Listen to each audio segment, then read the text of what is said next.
y vean pues porque yo hoy les quiero chismosear lo que se vivió en las diferentes salas, mejor dicho, acompáñenme que les voy a mostrar un poquitico. Les muestro un poquito de lo que se vivió en la sala 1, acompáñenme. También para aprender de todo cuando se presentas. Y acompáñenme a ver un poco acerca de la sala 2. Vamos.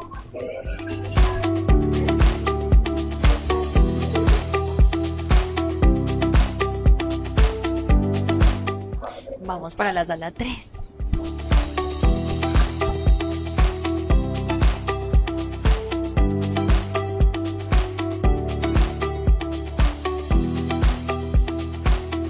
Y por aquí nos encontramos en la sala 4, donde se está tocando un tema súper importante, que es la ética y el humanismo en las organizaciones. Vamos a ver, acompáñenme.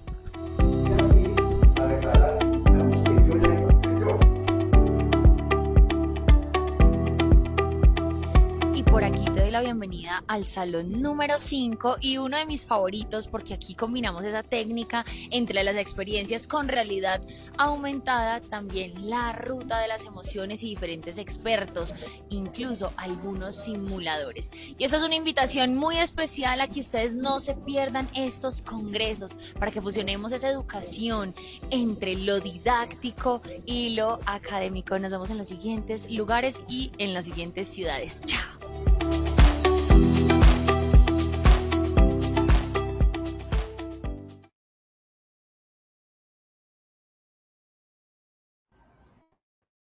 Hola, hola, muy buenos días. Qué nota tenerlos a todos por aquí reunidos. Bienvenidos a este espacio de Positiva Educa, Comunica y Cultura Preventiva. Soy Diana Álvarez y los voy a estar acompañando hoy en esta hora para que conversemos y nos llevemos información súper importante aplicable a nuestras labores. Bueno, quiero que arranquemos rápido con una preguntita para entrar en calor. Los voy a estar leyendo en el chat con sus respuestas. Esta pregunta no es para evaluar nada, simplemente es para que calentemos motores y veamos cómo iniciamos esta sesión. La pregunta es, ¿qué es lo primero que se les viene a la cabeza cuando escuchan reforma laboral? ¿Para ustedes una oportunidad o una preocupación? Los leo tranquilos, que aquí no estamos evaluando nada, como les digo, es solamente para saber cómo llegamos hoy a este curso, así que voy a estar leyendo las respuestas por aquí, los quiero ver súper participativos. Recuerden que la pregunta o la respuesta de ustedes también puede ser la duda de otra persona que está en el chat. Entonces veamos por acá. No nos han respondido nada, pero bueno. Recordemos que también podemos ver las cosas como una oportunidad, no siempre es un problema o un inconveniente para todas estas reformas. Sabemos que siempre todo está evolucionando. Entonces les quiero decir que justo de esto se trata esta sesión. Queremos entender qué cambia y qué no y cómo impacta esto en la seguridad y la salud en el trabajo de manera real, no desde el miedo, sino desde la prevención. Pueden usar el chat para preguntas que al final las responderemos en vivo. Yo voy a estar tomando nota para que nuestro experto nos responda las preguntas en vivo. Entonces, iniciemos. Hoy estamos en la Comunidad Nacional de Conocimiento en Normatividad y Actualizaciones Legales en Riesgos Laborales con la sesión Reforma Laboral y Seguridad y Salud en el Trabajo. Para hablar en este tema no venimos solos, por supuesto, y nos acompaña un experto en el tema y lo más importante es que lo explica súper sencillo, sin enredos. Está con nosotros el doctor Jesús Palomino Cervantes, abogado especialista en Derecho Laboral y Seguridad Social. Es asesor empresarial de legislación y riesgos laborales, catedrático en especializaciones de seguridad y salud en el trabajo. Doctor Jesús, muchas gracias por estar aquí. De verdad es un gustazo tenerte hoy con nosotros. Muchas gracias, un feliz año para todos, muy contento de regresar a nuestra comunidad. Alegría de encontrarnos nuevamente. Bienvenida Diana, Claudia, ingeniero Fernando y todos ustedes. Y sí, efectivamente, hoy damos inicio a nuestra ruta del conocimiento. Son 10 sesiones. En esta primera sesión vamos a hablar de la reforma laboral y su impacto en la seguridad y salud en el trabajo. Y como es habitual, demos paso al sondeo inicial. Adelante, Diana. Claro que sí, doctor Jesús, ya calentamos motores con la primera pregunta, entonces entremos en materia. Queremos saber los conocimientos previos sobre el tema de hoy, los quiero ver muy participativos, les recuerdo y los invito a responder las siguientes preguntas. en nuestro Evaluémonos. La primera pregunta es, los reglamentos de trabajo deben A, registrarse ante Mintrabajo, B, revisarse por la ARL, C, actualizarse antes de junio 25 de 2026, D, todas las anteriores, E, ninguna de las anteriores. Esperaremos unos segunditos a que todos ingresen sus preguntas para ver los resultados. Listo, ya vemos que por aquí han terminado de responder casi el 50% de las personas. Entonces, las respuestas. Los reglamentos del trabajo deben A, registrarse ante Mintrabajo, un 12%. B, revisarse por la ARL, un 1% de respuesta. C, actualizarse antes de junio 25 de 2026, 36%. D, todas las anteriores, 39%. E, ninguna de las anteriores, 12%. Muy bien, seguimos entonces con la segunda pregunta, que sería, ¿se deben conceder a los trabajadores licencias remuneradas para asistir a citas médicas de urgencia, B, citas médicas programadas con especialistas, C, citaciones judiciales, administrativas y legales, D, todas las anteriores, E, ninguna de las anteriores? De nuevo, esperaremos unos segunditos a que ustedes voten. Ya pueden votar, están las opciones en sus pantallas. Listo, ya tenemos más del 50% de personas que han votado, entonces los resultados los tenemos así. A, citas médicas de urgencia, un 1%. B, citas médicas programadas con especialistas, 1%. Citaciones judiciales, administrativas y legales, 1% de nuevo. D, todas las anteriores, 91%. Y E, ninguna de las anteriores, 6%. Sigamos entonces con la última pregunta y la tercera. El funcionario, que reciba queja por acoso sexual debe informar a la víctima que acuda ante A, Comité de Convivencia Laboral, B, COPAST, C, Fiscalía General de la Nación, D, todas las anteriores o E, ninguna de las anteriores. De nuevo esperaremos a que todos ingresen sus preguntas para ver los resultados.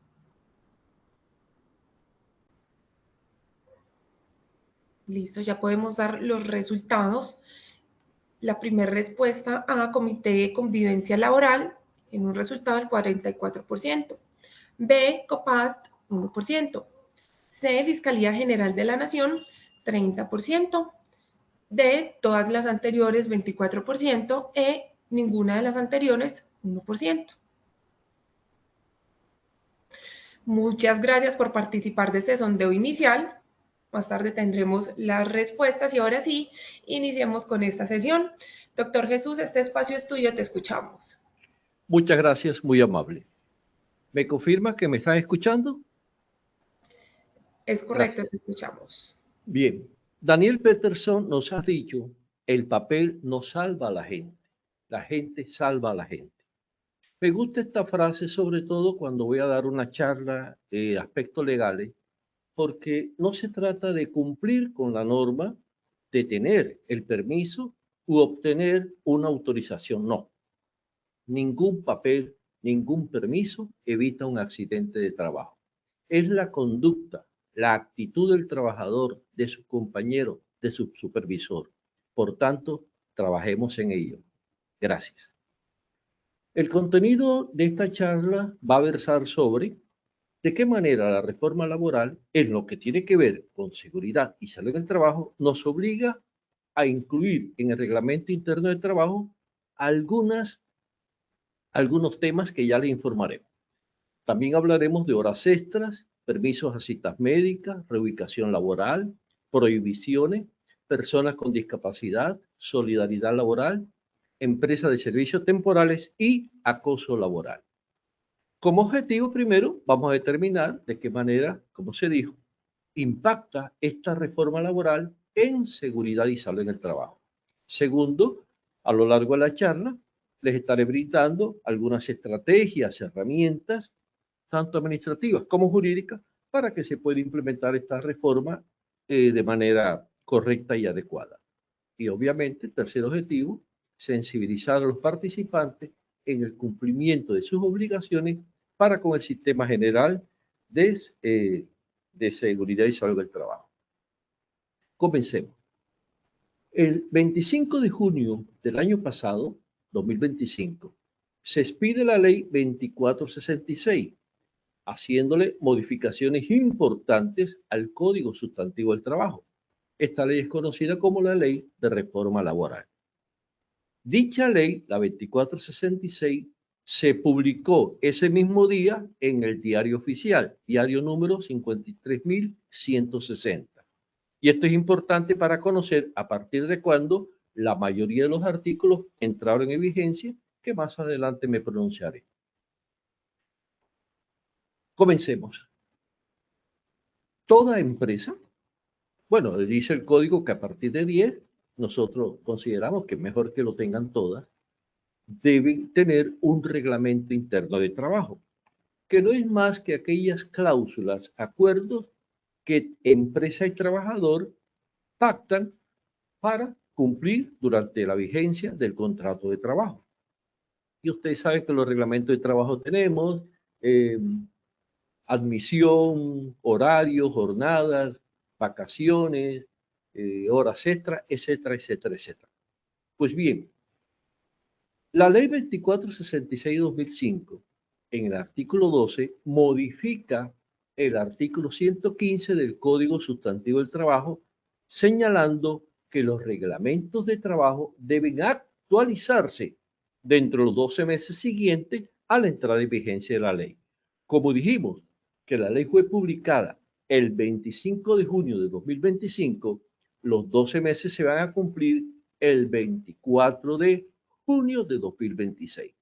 Por tanto, ya tenemos junio, julio, agosto, septiembre, octubre, noviembre, diciembre, enero, febrero. Caramba, ya llevamos 8 meses y las empresas que no hayan actualizado su reglamento de trabajo están en mora.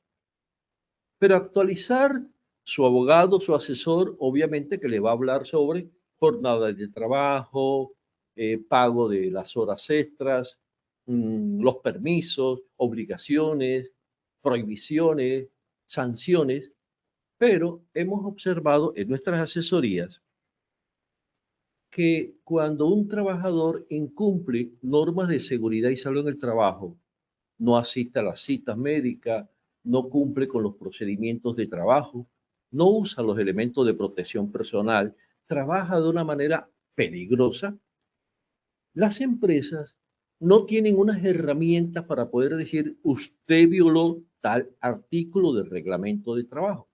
Por eso sugerimos que aproveche que se va a actualizar el reglamento para, uno, incluir en el capítulo de seguridad y salud en el trabajo aquellas normas, procedimientos, políticas que tienen que ver con la obligación del trabajador para cumplirla. Igualmente aprovechen e incluyan todo lo que tiene que ver con acoso sexual y por último, en la escala de faltas y sanciones, incluyan aquellas que de acuerdo con su actividad económica ustedes consideren son las que pudieran dar origen a una sanción ejemplar, falta grave, o también, posteriormente, a una terminación del contrato de trabajo. Entonces, recordemos, los reglamentos de trabajo se tienen que actualizar antes de junio 25 de 2026. Empresas que no lo hayan hecho, por favor, pilas. El artículo 120 del Código Sustantivo del Trabajo también fue modificado. Allí se hablaba que el reglamento debía publicarse en 2 lugares diferentes de la empresa. ¿Qué es lo nuevo? Que ahora también tenemos que publicarlo a través de medio virtual. Quiere decir, si la empresa tiene una página web, intranet, etcétera, debe, además de tener los 2 sitios en la empresa, uno en recepción, uno en taller, publicarlo en su página web o en los medios virtuales que la empresa tenga. Ahora, cuando la empresa tiene varios centros de trabajo, obviamente que debe publicar el reglamento en cada uno de ellos. Sin embargo, nos dice el artículo 120 que si ya usted lo publicó por medio virtual, no sería necesario. Yo considero que mejor que tengamos tanto el medio físico como el virtual.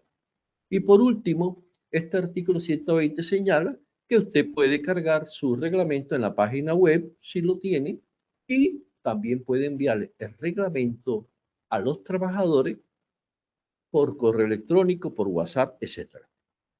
Conclusión, lo que la reforma laboral nos ha pedido es difundan ampliamente el reglamento de trabajo, que los trabajadores conozcan claramente sus obligaciones, claramente sus derechos y obviamente usted permanentemente se los está recordando.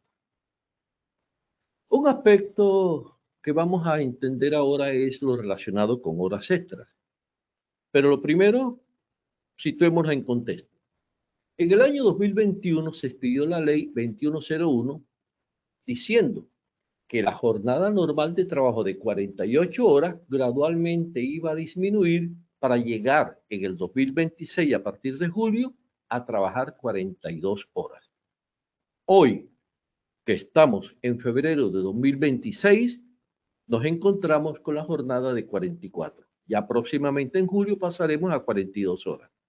Por tanto, cuando un trabajador labora por encima de este número semanal de horas, pues estamos hablando de un trabajo suplementario. Recuerde que usted puede distribuir las 42 horas, perdón, las 44 horas con las que estamos ahora vigentes a lo largo de la semana y eso no generaría horas extras. Pero si superamos las 44, se generarían horas extras. Antes de la reforma, era necesario solicitar permiso del Ministerio del Trabajo y para ello solicitaban unos estudios, unos conceptos por parte de psicólogos y nosotros acudíamos a la ARL para que nos dieran unas constancias, unas certificaciones. Eso desapareció. Ya no se requiere permiso del ministerio para poder laborar horas extras. No se requiere. Sin embargo, el artículo 162 del Código Sustantivo del Trabajo señala que si la empresa realiza trabajo suplementario y no le paga a sus trabajadores ese tiempo suplementario, en la investigación que haga el Ministerio del Trabajo de comprobarse esta violación, podrá sancionar a la empresa con suspenderle la autorización de trabajo suplementario y esta suspensión sería durante 6 meses. Yo considero que es grave esta sanción, porque si usted es de las personas que elaboran procesos, que trabaja arduamente, que debe generar productos y servicios a sus clientes y requiere que el determinado personal se quede una tarde, una noche, que venga un domingo, etcétera, pues si usted no pagó las horas extras, ya no las puede durante esos 6 meses invitarlos a trabajar. Entonces, puntualitos a cumplir con la norma. Siguiente tema tiene que ver con las citas médicas y los permisos. Pues bien, el artículo 15 de la ley 2466 modifica a su turno el artículo 57 del Código Sustantivo del Trabajo, que tiene que ver con las obligaciones del empleador. Allí se dice en el numeral 16 que se deben conceder permisos y licencias remuneradas a los trabajadores cuando tenga que acudir a citas médicas de urgencia. Lógicamente, un trabajador que tenga una urgencia, imposible decirle no vaya a su médico. Segundo, también si el trabajador debe acudir a citas programadas con especialistas. Pero interesante, los especialistas no dan cita de un día para otro. Ustedes y yo sabemos que la cita la pueden otorgar a los 15 días, a veces se dan citas para dentro de 30 días. Lógicamente que el trabajador, con la asignación de la cita, con la prueba, se presenta al empleador y le informa que tiene una cita programada con un especialista para tal fecha, de tal modo que la empresa pueda organizar los turnos y cubrir la vacante del trabajador durante el tiempo que va a permanecer. Es obligación del trabajador informarle. Y también se debe dar permiso a las trabajadoras que estén padeciendo de endometriosis o que supongan o crean o consideren y tengan que acudir para su tratamiento, para su diagnóstico y tratamiento. Esto es lo nuevo y quiero armonizarlo con el artículo 5 de la resolución 1843-2025 que tiene que ver con evaluaciones médicas cuando nos dice que los exámenes periódicos que hagamos a nuestros trabajadores tienen que hacerse dentro del horario de trabajo. El tema siguiente tiene que ver con reubicación. Veamos. Si una de sus trabajadoras ha sufrido de violencia familiar, ha sido víctima de una tentativa de homicidio y lógicamente ha sido incapacitada, pues la empresa se conduele con ella, le visita y al cabo de tanto tiempo la trabajadora le informa que regresa a trabajar, por decir algo, va a regresar al trabajo el próximo lunes. Hasta allí no hay ningún problema. ¿Qué nos dice la reforma? Que si ella regresa con una orden de su médico tratante de que debe ser reubicada, porque el médico considera, pongamos un ejemplo, la pareja le agredió físicamente, le deformó la cara, perdonen, pero es un ejemplo, le causó graves daños en su cara y le tiene constantemente amenazada. Y la niña es una vendedora de mostrador o atiende un restaurante. Obviamente ella está expuesta al público y en cualquier momento ese señor o esa persona, el agresor, puede volver a causarle un daño en su lugar de trabajo. Por tanto, se ha considerado por parte de sus médicos, su psicólogo, etcétera, que debe ser reubicada. Ella puede continuar trabajando, puede trabajar en cocina, en un lugar donde no esté expuesta a la agresión de su pareja. No hay problema, usted la reubica. Pero en el momento que usted va a reubicarla, el líder de seguridad y salud del trabajo le dice, señor gerente, jefe, pero también tenemos que reubicar a Jesús Palomino, que tuvo una lesión, un accidente de trabajo, y tengo acá una orden de reubicación. Tremendo problema. Tengo que reubicar a dos personas. Lógico, al trabajador lesionado, que es obligación reubicarlo, y a la trabajadora que no se lesionó en la empresa, no ocurrió en la empresa, no fue accidente de trabajo. Les pregunto, respondan ustedes y si gusten por el chat, ¿a cuál de las dos personas reubico primero? ¿Al trabajador que ya entra el lunes también y debo reubicarlo? ¿O a la trabajadora que también regresa el lunes y debo reubicarlo? Efectivamente, la respuesta la da la reforma laboral. Hay que reubicar primero a la trabajadora víctima de violencia familiar o de pareja o feminicidio. Hay que reubicarla primero a ella. Obviamente después usted busca, porque la mujer, recuerde, desde el punto de vista constitucional, merece especial protección del Estado. Por tanto, prima el derecho de la mujer. No lo olviden. Entremos al capítulo de prohibiciones. El artículo 59 del Código Sustantivo del Trabajo habla sobre las prohibiciones a los empleadores y allí le fue adicionado un numeral. Es el siguiente. Usted como empresa no le puede ordenar, no le puede exigir a las trabajadoras o personas que se encuentren en embarazo para que realicen tareas que requieran un esfuerzo físico que pueda causar daño al feto o afectar el embarazo o causar un aborto. Repito, no se le puede exigir, no se le puede ordenar a las personas en estado de embarazo que ejecuten tareas que requieran esfuerzo físico, cargas, pesos, etcétera, tensiones que le causen daño al feto, al embarazo. No se puede, prohibición. Y en caso que uno de nuestros jefes no haya conocido esta norma, se le haya olvidado o le ordene a la trabajadora embarazada un esfuerzo físico superior y ella se negare, usted no la puede sancionar ni la puede despedir. ¿Por qué?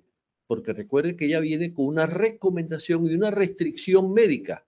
Por eso insistimos en los programas de reubicación y reincorporación laboral, que se tenga bien presente todos estos datos. Entonces, conclusión. Artículo 59, numeral 11, no podemos ordenar trabajos físicos extenuantes que afecten el embarazo y en caso de negarse la trabajadora, porque primero es su salud, usted no la puede despedir. En el mismo artículo 59, numeral 15, encontramos la prohibición de despedir o presionar la renuncia de aquellos trabajadores que se encuentren con afectaciones a la salud mental. Entiendo que este es un reforzamiento al fuero de salud. Recordemos que estamos tratando los aspectos de las reformas que tienen que ver con seguridad y salud en el trabajo. No vamos a hablar aquí de aumento de salario, de incremento. No. Estamos hablando solo de lo que tiene que ver con seguridad y salud en el trabajo. Y este es uno de ellos. No se puede presionar la renuncia de una persona por causa de su enfermedad o afectación a la salud mental. Y hablando de afectaciones, entremos a mirar qué trae la reforma laboral con respecto a las personas con discapacidad. Pero antes, tomémonos un tinto, el primer tinto del año. Tengan su tintico, charlen, comenten y vamos para allá. Lo que vamos a tratar a continuación aplica solo al sector privado, porque la reforma laboral en lo que viene a continuación le hizo una adición al artículo 57 del Código Sustantivo del Trabajo. Y recuerden que el Código Sustantivo del Trabajo reglamenta las relaciones entre trabajadores y empleadores del sector privado. Porque el sector público tiene una reglamentación muy específica, que es el decreto 2011 de 2017, decreto que adicionó un capítulo al decreto único reglamentario del sector de la función pública, que es el decreto 1083 de 2015. Entonces, ellos tienen allá unas tablas diferentes de 1 a 1000, de tal a tal, y tienen una fecha, y se incluyen los trabajadores propios, los trabajadores temporales, los trabajadores oficiales, etcétera. Lo que vamos a hablar hoy solamente aplica para empresas, sector privado. Entonces, uno, hay que implementar ajustes razonables en la organización para que las personas con limitaciones, con discapacidades, puedan realizar sus trabajos de manera armoniosa, normal, como con cualquier otro.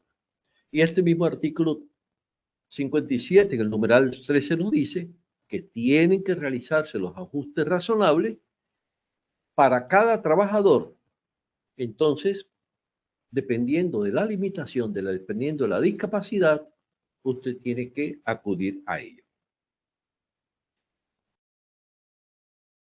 Y continuando con personas discapacitadas, en el artículo 57, numeral 17, se nos indica que las empresas deben contratar un número de personas discapacitadas de acuerdo con el tamaño de su planta. Recordemos que les dije que esta parte que estamos hablando, en especial esta de contratación de personas con discapacidad, no aplica para el sector público, porque este artículo es exclusivo del sector privado. ¿Y cuál es la cuota? Las empresas que tengan hasta 500 trabajadores permanentes, ya voy a explicar lo de la permanencia permanente, deben contratar al menos 2 o más trabajadores por cada grupo de 100 trabajadores.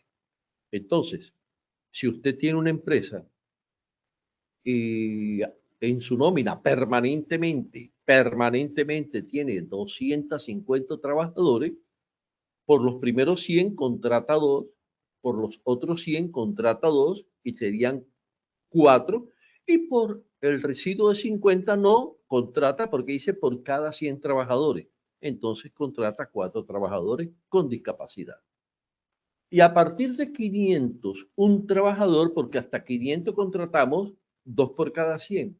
A partir de 501, disminuye la cuota a 1. Entonces, ahorita hacemos un ejercicio. Revisemos. Las empresas deben contratar, si tienen hasta 500 trabajadores, 2 personas con discapacidad por cada 100 trabajadores. Y a partir de 501, 1 por cada 100. Ahora, estos contratos, la empresa debe reportarlos al Ministerio del Trabajo dentro de los 15 días siguientes a sus contrataciones. ¿Cuándo se hace exigible esta obligación? Recuerden lo que dijimos al inicio de la charla. La ley 2466 fue publicada en el Diario Oficial el 25 de junio de 2025. Por tanto, la obligación se hace exigible a partir del 25 de junio del año 2026. Vayan preparándose. Hagamos un ejercicio para entenderlo mejor. Supongamos que tenemos una empresa con 80-50 trabajadores. ¿Cuántas personas con discapacidad debe contratar? Entonces revisamos. Por los primeros 500, yo tomo por cada grupo de 100, 2 personas. Por los primeros 100, 2. Por los otros, por 200 van 4. Por 300 van 6. Por 400 van 8. Y por 500, 2 más, 10 personas. Entonces, por los primeros 500 trabajadores permanentes, contrato 10 personas con discapacidad. Como son 850, tomo de 501 en adelante los 3 grupos de 100. Entonces, un trabajador por cada 100, como son 300, 100, 200, 300, serían 3 trabajadores adicionales. Y me queda un residuo de 50 trabajadores. Pero como este grupo no alcanza a cumplir la exigencia de 100, no se contrata por menos de 100. Quiere decir que en una empresa, para el ejemplo que estamos presentando de 850 trabajadores, hay que contratar 13 personas con discapacidad. Permítame comentar el tema de trabajador permanente, porque la ley 2466 no lo define. Entenderíamos que cuando decimos trabajadores permanentes son aquellos, perdón por la repetición, que permanentemente están en su empresa, que no fueron contratados por un mes, que no fueron contratados para un servicio temporal, que no fueron contratados por 15 días.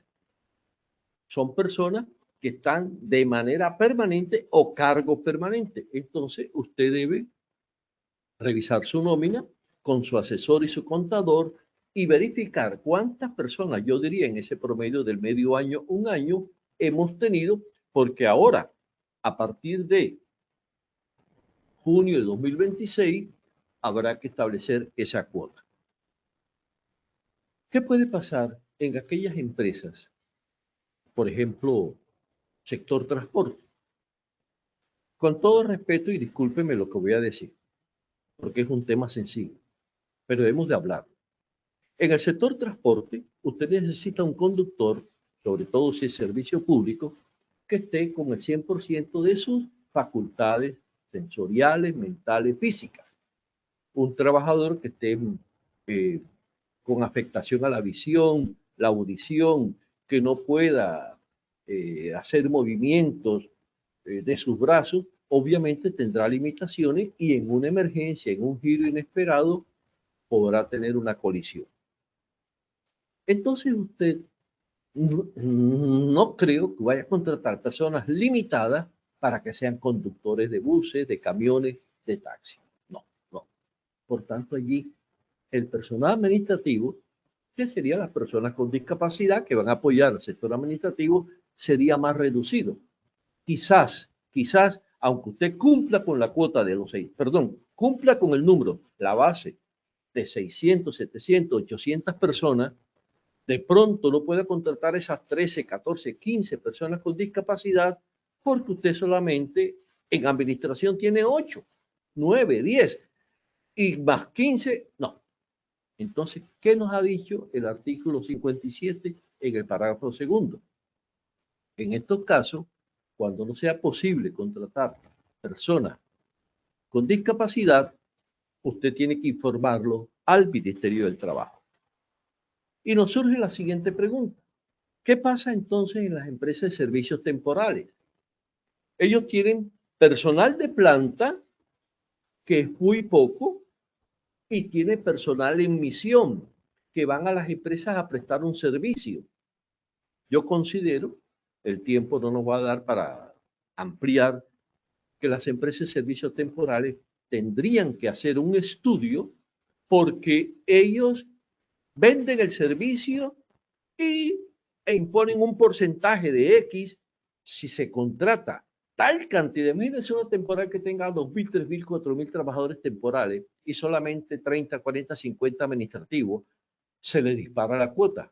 Considero que habrá que esperar frente a este tipo de empresa y que se defina por parte del ministerio cuáles son los parámetros. Mientras tanto, yo diría que las empresas de servicios temporales trabajen solamente con el personal de planta, el personal administrativo, porque el otro personal es variable, va, viene, y por último, esa carga de los salarios y prestaciones la asumiría totalmente la temporal, no la empresa en misión. Les dejo esa inquietud.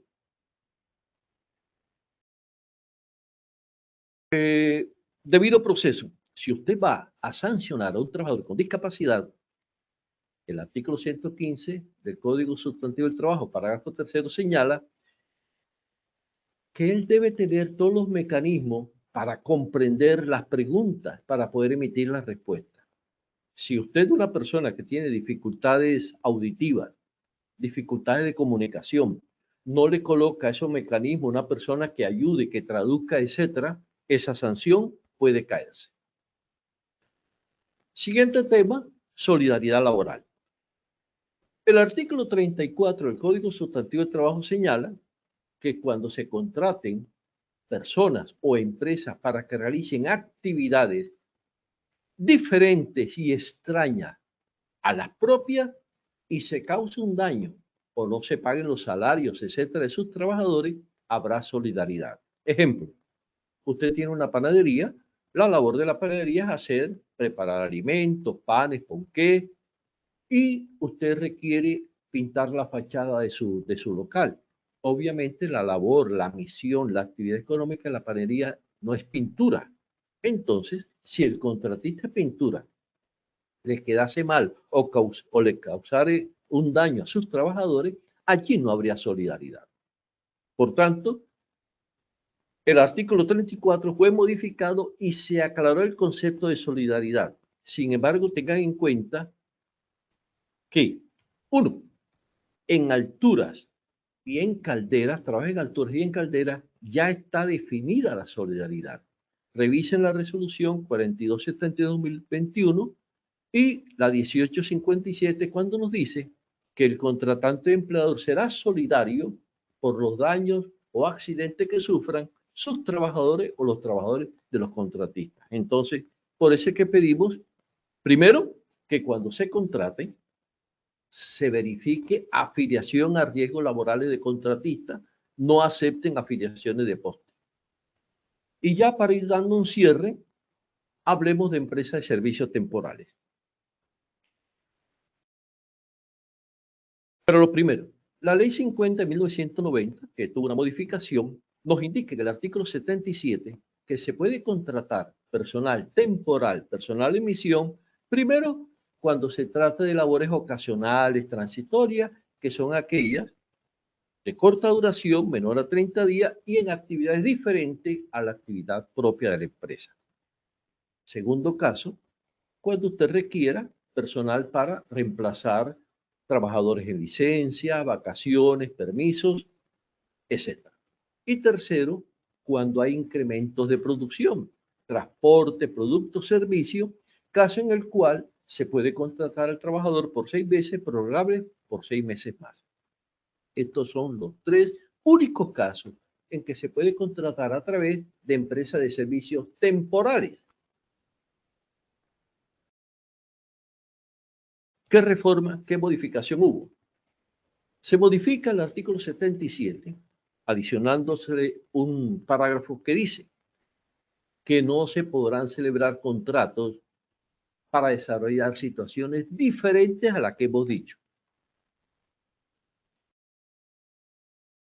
Trabajos ocasionales, permisos, licencias, aumento de producción. Y que si vencido ese plazo o si desaparece la causa que dio origen a la contratación, continúa persistiendo la producción, etcétera, no se podrá contratar el servicio con esa misma temporal o con cualquier otro. Entonces, a tenerlo en cuenta.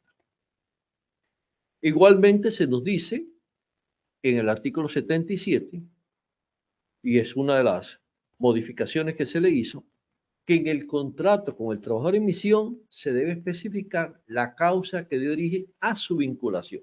Y esto es importante porque si, por ejemplo, yo contrato a un almacenista para que me trabaje en el almacén, él no puede, porque es un trabajador en misión, desarrollar actividades diferentes. Y pido a las empresas que me están escuchando y que tengan trabajadores en misión, que den aplicación a lo que nos señala el artículo 1072 de 2015 en el artículo 224242, decreto 1072 de 2015, cuando dice, 1, al trabajador en misión, quiere decir el que viene de la empresa temporal, debo darle una inducción completa, informándole los riesgos a los cuales está expuesto.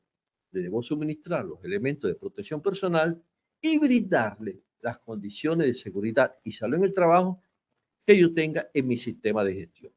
Por ello, llamo la atención de las empresas que tengan contratado con empresas de servicios temporales para que verifiquen una cláusula en ese contrato donde se ha pactado lo siguiente, que la empresa en misión, quiere decir la empresa usuaria, no puede ordenarle trabajo diferente al trabajador en misión.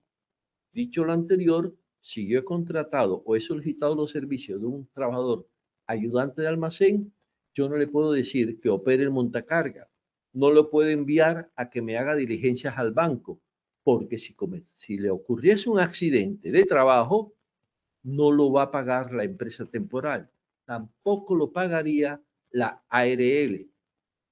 Ese muerto, ese accidente, esa invalidez, la asumiría la empresa usuaria. Les dejo dos jurisprudencias interesantes, una del año 97, donde un trabajador que fue contratado para operar moldes falleció cuando la empresa usuaria le ordenó un trabajo para reparar un techo. Y recientemente, en el año 2019, una sentencia de la Corte Suprema de Justicia, en donde un trabajador que fue contratado como cuñero de perforación en un pozo petrolero, le fue ordenado un trabajo de cuñero de producción.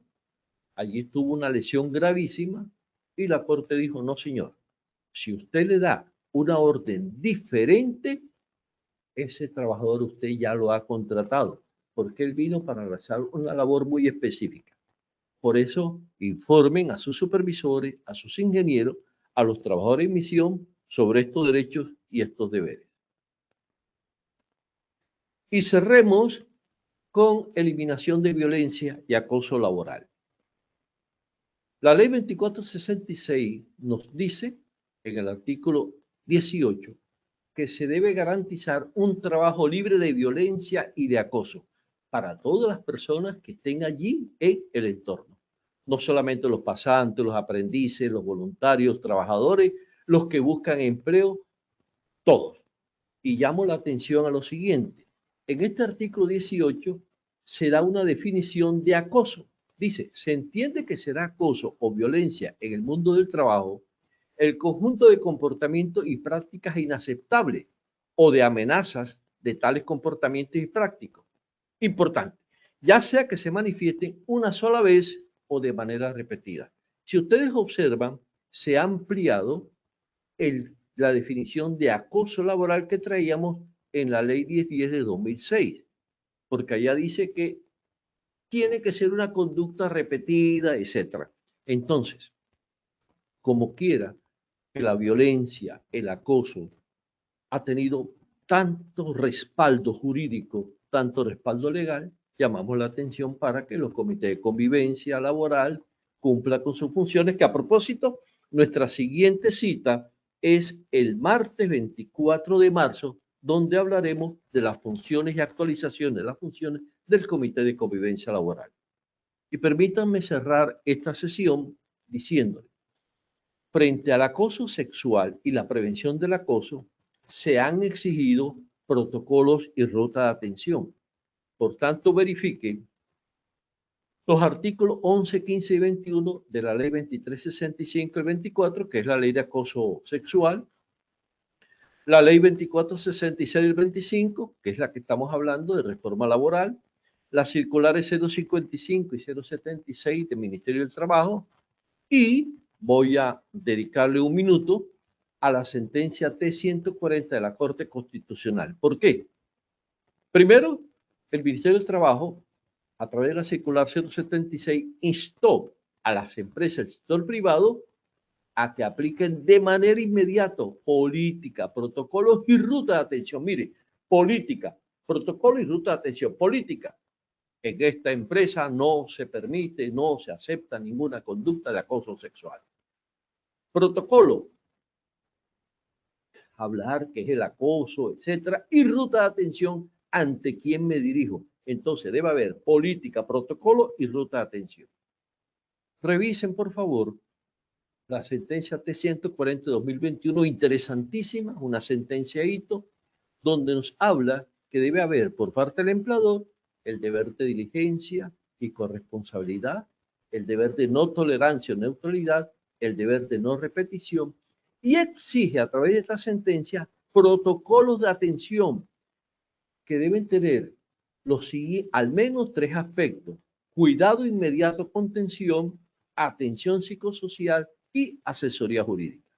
Llamo la atención a los asesores y líderes del sistema para que no estén copiando, copy-pega de protocolos de aquí y de allá. No, cada protocolo tiene que ser específico y deben cumplir con estas exigencias de la sentencia. En la próxima sesión del 24 de marzo ampliaremos estos temas y explicaremos mucho más lo de los protocolos. Ah, y me olvidaba, hablando de indicadores, la Corte exige indicadores de medición y seguimiento. Recuerden que la ley 2365, la que tiene que ver sobre prevención del acoso sexual, nos exige en el artículo 11 que se publique semestralmente el número de quejas, el número de sanciones en nuestra cartelera y se envíe al CIVIGE, Sistema Integrado de Información de Violencia de Género. Bueno, ese ha sido el temario, el material que hemos traído. Hemos tratado de condensar aquellos aspectos importantes de la reforma que tenían que ver única y exclusivamente con seguridad y salud en el trabajo.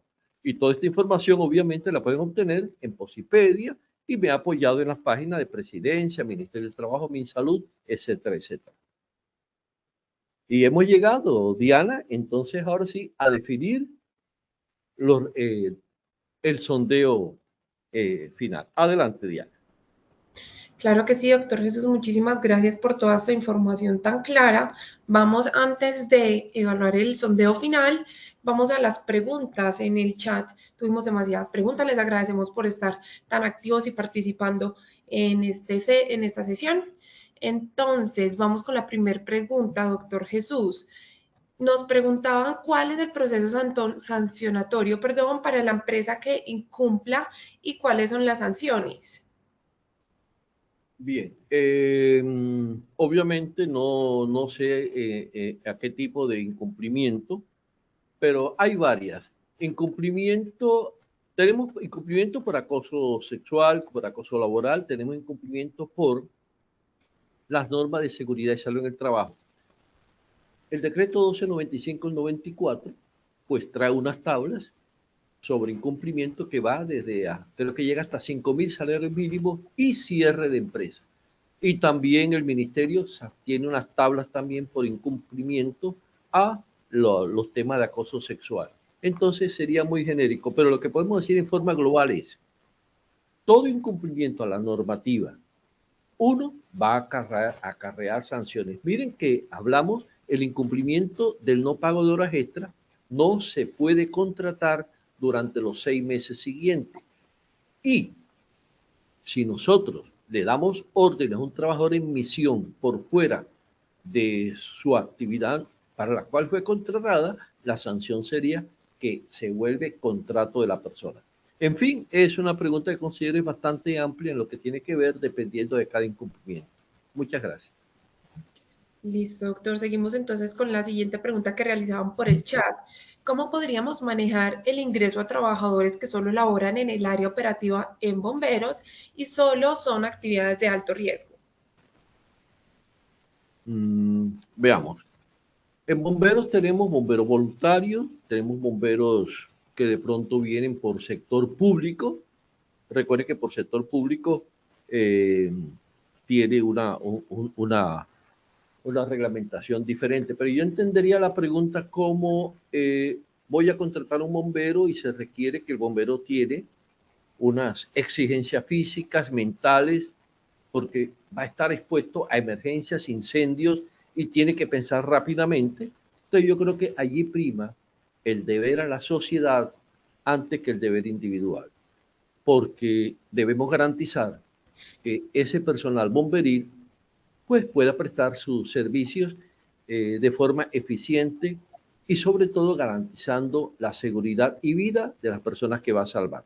Y en últimas, obviamente, si es un bombero privado, que no sé si lo existe en Colombia, porque la mayoría de bomberos pues pertenecen a las alcaldías, etcétera, o son públicas, se contratan con las normas propias. Gracias. Listo, doctor. En caso de enfermera que hace turno de noches, ¿se debe realizar reubicación? Bueno, revisemos. La reubicación debe ser ordenada, uno, o por su médico tratante o por el médico de la empresa. Sin embargo, recordemos que la norma que tiene que ver, la 3050-2022, si me olvido, si me equivoco, me disculpan, de los programas de reincorporación laboral, no le permiten al médico tratante cambiar las condiciones del contrato de trabajo. Entonces, obviamente, el turno de noche es algo que se ha venido discutiendo mucho porque si la persona no puede trabajar de noche por efecto de... habría que cumplirlo. Pero en última, el médico laboral de la empresa tendría que reunirse con su médico tratante, ya sea a través de una mesa laboral, para definir. Pero diríamos que son casos muy particulares que habría que analizar cada uno en conjunto. No me atrevo a dar una respuesta de sí, no, porque ustedes saben que en aspectos médicos y sobre todo esto de reubicaciones depende de la recomendación y de la restricción. Pero en términos generales, lo primero que tendríamos que decir, si el médico tratante recomienda, ordena que no puede trabajar de noche, la empresa tiene que analizarlo y obviamente habrá que consultarlo. Ante la duda o inquietud, pues se hace una mesa laboral, una reunión con su médico tratante, con su EPS o ARL, dependiendo del caso. Listo, doctor. Vamos con las dos últimas preguntas. La siguiente es, si mi empresa no llega a 500 personas, lo máximo es 120 personas, ¿debo contratar a alguna persona con discapacidad? Gracias por la pregunta.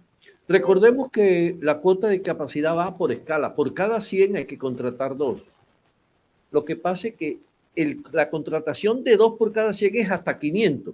En el caso de la pregunta que dice, llego a 120, entonces por los primeros 100 contrato 2, me sobran 20. O tengo un residuo, o 20, por los 20 cero. Entonces, por 120 trabajadores hay que contratar 2. Concluyo, por cada 100 trabajadores se contratan 2 personas con discapacidad. Si pasamos de 500, entonces se contrata una adicional. Quiere decir que por 120 contratamos 2. Listo, y para finalizar esta ronda de preguntas vamos con la última. ¿El reglamento interno de trabajo aplica para la empresa privada, pública o ambas? El reglamento interno privado, perdón, el reglamento interno de trabajo aplica solo para las empresas privadas. En las empresas públicas no hay reglamento interno, solo las privadas. Perfecto, doctor Jesús. Súper claro todo, pero antes de cerrar, ahora sí hagamos el último sondeo para ver qué tal nos fue con las preguntas del inicio. La primera pregunta fue, ¿los reglamentos de trabajo deben? Cuéntenos, doctor, cómo nos fue con esta pregunta. Ellos tendrían que... Perdón, Diana, no, tenemos que primero hacer el sondeo. Sí. Primero vamos a hacer el sondeo, Diana. Listo. Entonces, los reglamentos de trabajo deben A, registrarse ante Mintrabajo, B, revisarse por la ARL, C, actualizarse antes de junio 25 de 2026, D, todas las anteriores y E, ninguna de las anteriores. Por favor, ingresen sus resultados. Vamos a dar unos segundos para que respondan. Listo, ya tenemos un 51% de personas que han votado.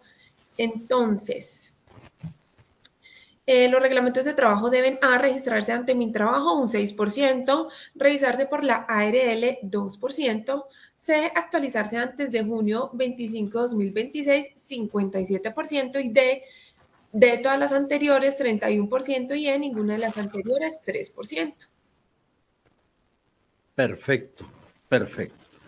La respuesta correcta es la C, que había obtenido un 36% y ahora aumentó al 57%. Entonces recuerden, los reglamentos tienen que actualizarse antes del 25 de julio de este año. Pilas, si no lo ha actualizado, porque pueden venir las sanciones. Gracias. Pasamos a la siguiente pregunta.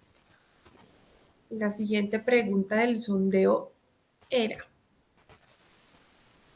¿se debe conceder a los trabajadores licencias remuneradas para asistir a citas médicas de urgencia, B, citas médicas programadas con especialistas, C, citaciones judiciales, administrativas y legales, D, todas las anteriores, E, ninguna de las anteriores? De nuevo esperaremos unos segundos para que ustedes respondan en pantalla.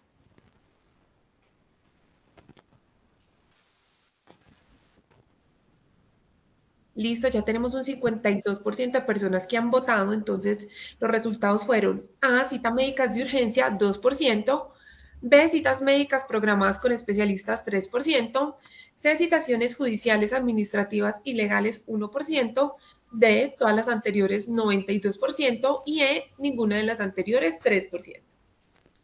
Excelente, Diana. Nos fue excelente, porque la respuesta es todas las anteriores, que había obtenido un 91% y obviamente pues ahora aumentó al 92%. Excelente.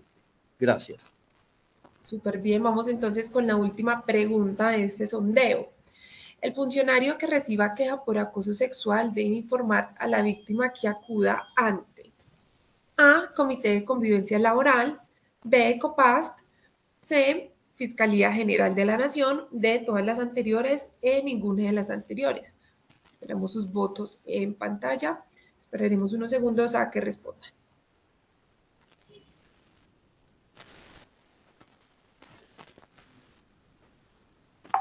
Listo. Las respuestas fueron A, Comité de Convivencia Laboral, 52%, B, Ecopast, C, Fiscalía General de la Nación, 25%, D, todas las anteriores, 20%, y E, ninguna de las anteriores, 1%. Aquí habilitamos, porque, bueno, quizás porque la última diapositiva, como ya estábamos sobre el tiempo, la pasé rápido y no la logré explicar bien, porque el acoso sexual es un delito y como delito no lo puede atender, y eso lo vamos a explicar en la siguiente sesión, que funciona el Comité de Convivencia Laboral, el Comité de Convivencia, menos el COPAS. Hay que informarle a la víctima que debe acudir de inmediato a la fiscalía. Entonces la respuesta fue la fiscalía, que había obtenido un 30% y disminuyó al 25%. Por tanto, los invito. Recuerden que nuestra próxima charla es el martes 24 de marzo, que vamos a hablar de las funciones del Comité de Convivencia y allí lo vamos a explicar más ampliamente. Listo, doctor Jesús. Entonces, dentro de un mes nos vemos el próximo 24 de marzo. Muchísimas gracias de verdad por tu tiempo y por compartirnos esta información que podemos aplicar en nuestro día a día. Nos vemos muy pronto en la próxima sesión con tu comunidad. ¿Me permites un comentario, Diani?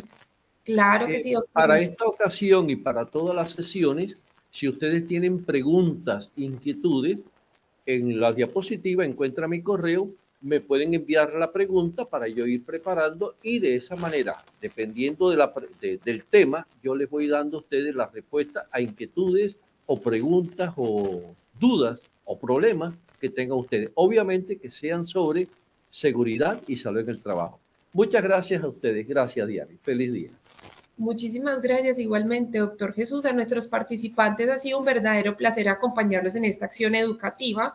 Durante este año recuerden que los voy a estar acompañando en nuestros talleres web. Agradecemos su compromiso, participación y entusiasmo con el que han participado en este curso. No olviden que pueden acceder a estas y a muchas más iniciativas educativas a través del Centro Virtual de Enseñanza y Aprendizaje de Posipedia en www.posipedia.com.co, donde podrán encontrar todas nuestras comunidades de conocimiento y una gran variedad de información para mantenerse conectados con nuestro Plan Nacional Multimodal de Educación en Seguridad y Salud en el Trabajo. Y también encontrarán nuestros cursos de Sistema de Gestión de Seguridad y Salud en el Trabajo de 50 y 20 horas para que lo puedan desarrollar con nosotros. Recuerden, estos cursos están actualizados. Los invitamos a descubrir más sobre nuestras acciones educativas en www.posipediatalleresweb.com y les recordamos que el certificado de este evento web se generará para todos nuestros afiliados dentro de un periodo de 1 a 8 días hábiles después de la finalización de esta actividad educativa y podrán acceder a él a través de nuestro portal Posipedia en la sección Educativa. En Positiva queremos que siempre estés al día con lo mejor en prevención, seguridad y salud en el trabajo. Por eso te invitamos a unirte a nuestro canal de WhatsApp, donde encontrarás campañas, novedades y tips que te ayudarán a cuidar lo más importante, tu bienestar y el de tu equipo. Es muy fácil, solo escanea el código en pantalla o da clic en el enlace publicado en el chat y únete ahora. Antes de despedirnos, les dejo un datico que les puede servir un montón para seguir fortaleciendo esto que estamos trabajando hoy. En Positiva Educa, Comunica y Cultura Preventiva tenemos varios espacios para aprender sobre prevención. Gracias a ustedes por conectarse, participar y regalarse este espacio para aprender y cuidarse. Nos vemos en la próxima. Que tengan un feliz día. Chao.